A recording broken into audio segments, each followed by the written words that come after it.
My name is Michelle Campbell, and I have been invited to read a piece of my poetry for the Vala Convergence Project.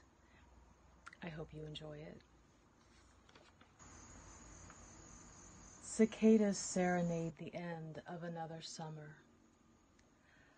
A high, lonesome sound surrounded by the quiet. I sharply hear your silenced voice, waves of laughter drumbeat through my heart, and can only sit and witness the fireflies dancing up and over endless fields of corn to their own certain rhythm of life, their own ending soon.